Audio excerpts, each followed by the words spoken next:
Salam, perkenalkan nama saya Heronia Widya Maufu, Stambuk A22120-161. Saya dari Prodi Pendidikan Biologi. Di sini saya akan membawakan materi dari MK Belajar dan Pembelajaran. Untuk itu, kita simak saja sebagai berikut. Nah, sekarang kita akan membahas tentang kasus pembelajaran di sekolah. A. Pengertian belajar. Belajar bisa mempunyai arti yang luas, tergantung kita sendiri memberikan arti untuk belajar, karena segala sesuatu yang kita kerjakan bisa mempunyai arti belajar. Namun dalam hal ini kita mengartikan belajar dalam hal mencari pengetahuan ilmu, atau bisa kita jumpai pada proses pembelajaran di lingkungan perkuliahan. Di samping itu, belajar juga membutuhkan proses yang berarti belajar, membutuhkan waktu untuk mencapai suatu hasil. Jadi belajar adalah proses untuk perubahan perilaku dari yang bersifat tidak baik menuju sifat yang baik dan lebih baik. Karena dengan sikap yang baik, orang yang mempunyai ilmu akan lebih dihargai daripada sifat yang kurang baik. Dalam mencapai tujuan tersebut tentunya sangat membutuhkan waktu, sehingga pembelajaran yang formal ada batasan yang membatasi waktu untuk menempuh proses belajar itu.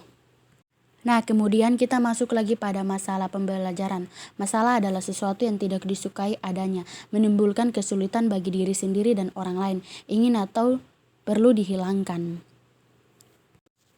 Dari definisi, masalah dan belajar dapat diartikan atau didefinisikan sebagai berikut. Masalah belajar adalah suatu kondisi tertentu yang dialami oleh siswa yang dapat menghambat kelancaran proses yang dilakukan individu untuk memperoleh suatu perubahan tingkah laku yang baru secara keseluruhan. Kondisi tertentu itu dapat berkenan dengan keadaan dirinya, yaitu berupa kelemahan-kelemahan, dan dapat juga berkenan dengan lingkungan yang tidak menguntungkan bagi dirinya. Ada pula jenis-jenis masalah dalam pembelajaran, yaitu A. Berkurangnya motivasi para peserta didik untuk belajar atau berpartisipasi dalam belajar. Nah, yaitu kita bisa jelaskan bahwa siswa kurang memberi pendapat dalam pembelajaran dan juga kurang aktif dalam proses belajar. B. Semakin banyak siswa yang membolos pada saat jam pelajaran, yaitu misalnya pada saat jam pelajaran siswa tersebut tidak mengikuti pembelajaran dengan baik. Kemudian C. Prestasi siswa yang semakin rendah dan mengalami kemerosotan nilai, yaitu prestasi kurang karena mungkin siswa tersebut kurang fokus pada saat pembelajaran diadakan. Kemudian kurangnya motivasi belajar peserta didik di dalam melakukan pembelajaran. Untuk itu kita bisa jelaskan saja, yaitu kurangnya sekolah menentukan guru yang kompetitif di dalam melakukan pembelajaran atau terlalu menontonnya proses pembelajaran di dalam sekolah. Kurangnya guru juga melakukan sebuah hubungan atau relasi dengan para murid yang menjadi peserta didiknya. Kemudian kurang maksimalnya di dalam penggunaan alat ataupun media pembelajaran yang menjadi pendukung di dalam aktivitas belajar. Kemudian ada faktor fisiologis. Faktor fisiologis kita bisa jelaskan di sini, yaitu gangguan fisik dapat berupa gangguan pada alat-alat penglihatan dan pendengaran yang dapat menimbulkan kesulitan belajar, seperti gangguan visual yang sering disertai dengan gejala pusing, mual, sakit kepala, malas, dan kehilangan konsentrasi pada pelajaran. Kemudian ada faktor eksternal, faktor yang bersumber dari lingkungan sekolah.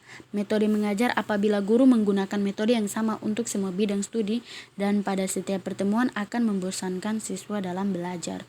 Hubungan guru dengan guru, guru dengan siswa, dan siswa dengan siswa tidak terjalin hubungan yang baik dan hubungan yang harmonis untuk bekerja sama, maka siswa akan mengalami kesulitan dalam belajar. Kemudian ada menentukan alternatif dalam pembelajaran, langkah-langkah pemecahan masalah dalam pembelajaran, yaitu kita bisa jelaskan murid yang mengalami masalah belajar perlu mendapatkan bantuan agar masalahnya tidak berlarut-larut nantinya, dan siswa yang mengalami masalah belajar ini dapat berkembang secara optimal.